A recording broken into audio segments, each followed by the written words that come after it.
ಮುಖ್ಯವಾಗಿ ರೈತರಲ್ಲಿ, ಜನಸಾಮಾನ್ಯರಲ್ಲಿ ಪರಿಸರ ಜಾಗೃತಿಯನ್ನು ಮೂಡಿಸಬೇಕಾದ ಅವಶ್ಯಕತೆ ಇದೆ.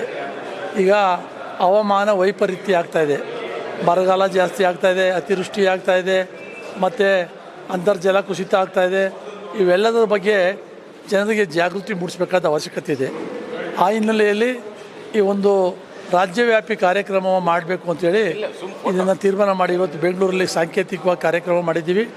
ಇದನ್ನು ಜೂನ್ 5ನೇ ತಾರೀಕು ಪರಿಸರ ದಿನ ಅಂಗವಾಗಿ ರಾಜ್ಯಾದ್ಯಂತ ಎಲ್ಲ ಜಿಲ್ಲೆಗಳಲ್ಲಿ ನಮ್ಮ ಸಂಘಟನೆ ವತಿಯಿಂದ ರೈತರ ಹೊಲದಲ್ಲಿ ಮತ್ತು ರೈತರ ಕೆರೆಗಳಲ್ಲಿ ಪರಿಸರ ದಿನಾಚರಣೆಯನ್ನು ಆಚರಿಸಿ ಜಾಗೃತಿಯನ್ನು ಮೂಡಿಸುವ ಕೆಲಸ ಮಾಡಬೇಕು ಅಂತ ತೀರ್ಮಾನವನ್ನು ಕೈಗೊಂಡಿದ್ದೇವೆ.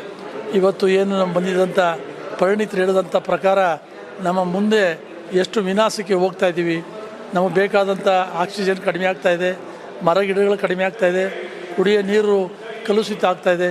ಇವೆಲ್ಲವನ್ನು ಅರ್ಥ ಮಾಡಿಕೊಂಡ್ರೆ ಪ್ರತಿಯೊಬ್ಬ ಪ್ರಜೆಯೂ ಕೂಡ ಪರಿಸರವನ್ನು ಸಂರಕ್ಷಣೆ ಮಾಡೋ ದಿಕ್ಕಿನಲ್ಲಿ ಚಿಂತನೆ ಮಾಡೋದು ಅವಶ್ಯಕತೆ ಇದೆ. ಆ ದಿಕ್ಕಿನಲ್ಲಿ ಈ ಕಾರ್ಯಕ್ರಮವನ್ನು ರಾಜ್ಯವ್ಯಾಪಿ ಎಲ್ಲ ಜಿಲ್ಲೆ ಕೇಂದ್ರಗಳಲ್ಲಿ ಆಚರಣೆ ಮಾಡ್ತೀವಿ. ಆನಂತರ ತಾಲೂಕು ಕೇಂದ್ರಗಳಲ್ಲಿ ಇದು ಒಂದು ದೊಡ್ಡ ಹೋರಾಟದ ರೂಪದಲ್ಲಿ ಈ ಒಂದು ಪರಿಸರ ಜಾಗೃತಿ ಕಾರ್ಯಕ್ರಮಗಳನ್ನು ನಡೆಸ್ತೀವಿ ತೀರ್ಮಾನವನ್ನು ಮಾಡಿದ್ದೇವೆ. ಕನ್ನಡ ಶಾಲೆಗಳನ್ನು ಹೋಬಳಿ ಮಟ್ಟದಲ್ಲಿ ಮ್ಯಾಗ್ನೆಟ್ ಶಾಲೆ ಅದೆಲ್ಲ ಇಂಗ್ಲೀಷ್ ಮೀಡಿಯಮು ಮತ್ತು ಪ್ರೈವೇಟ್ ಅವ್ರು ಕೊಟ್ಬಿಡ್ತಾರೆ. ಕನ್ನಡ ಶಾಲೆಗಳಿಲ್ಲ, ಆಯಾ ಹಳ್ಳಿಗಳಂದರೆ ನಮ್ಮ ಕನ್ನಡ ಶಾಲೆಗಳೇ ಇಲ್ದಂಗೆ ಮಾಡ್ತಾ ಇದ್ದಾರೆ. ಸರ್ಕಾರವೇ ಕನ್ನಡವನ್ನು ನಾಶ ಮಾಡುವಂಥ ಪ್ರಕ್ರಿಯೆಗೆ ಇದು ಮುಂದಾಗಿದೆ. ಕನ್ನಡ ಶಾಲೆಗಳನ್ನು ಮುಚ್ಚಿದ್ರೆ ಕನ್ನಡ ಭಾಷೆಗೆ ಎಲ್ಲಿ ಆದ್ಯತೆ ಸಿಗ್ತದೆ? ನಾಟಕ ಆಡ್ತಾ ಇದೆ ಸರ್ಕಾರ, ಅದು ಆಡಬಾರ್ದು. ಕನ್ನಡ ಶಾಲೆಗಳನ್ನು ಮುಚ್ಚಬಾರ್ದು. ಯಾವುದೇ ಕಾರಣಕ್ಕೂ ಕನ್ನಡ ಶಾಲೆಗಳಿಂದ ಬಡ ಮಕ್ಕಳಿಗೆ ವಿದ್ಯಾಭ್ಯಾಸಕ್ಕೆ ಕೊರತೆ ಆಗ್ತದೆ. ಅವ್ರನ್ನ ವಿದ್ಯಾಭ್ಯಾಸದಿಂದ ದೂರ ಇಡುವಂಥ ಸಂಚು ಮಾಡ್ತಾಯಿದ್ದಾರೆ.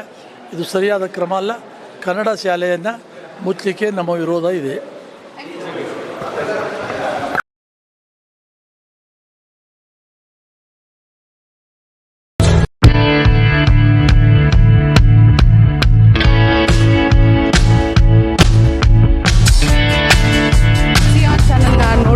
ಸಬ್ಸ್ಕ್ರೈಬ್ ಆಗಿ, ಲೈಕ್ ಮಾಡಿ, ಶೇರ್ ಮಾಡಿ.